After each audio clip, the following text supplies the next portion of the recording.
पोहोचल्या पाहिजे. अरे मी तिथं बसले मुंबईत तर न्याय मिळेल ना, मी गावागाव फिरले मी तसं न्याय मिळेल.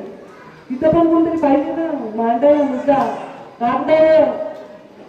ह्या मुद्दा आता कमिट्या तयार झाल्या, मराठा आरक्षणाची कमिटी आहे, ओबीसीच्या संरक्षणाची कमिटी आहे. ह्या कमिटी आहेत, एकमेकांशी चर्चा करतील, कागदपत्र, न्यायालयीन लढाई, त्या सगळ्या लढाया. या लढाईसाठी तिथे एक माणूस पाहिजे जो सगळ्यांचा विचार करून योग्य निर्णय घेईल, ते पण आपली भूमिका आहे. तुम्हा सर्वांना विनंती करते त्यांच्या परिवाराच्या पाठीमागे उभं राहा. मी मंगळवारी मुख्यमंत्र्यांची भेट घेणार आहे.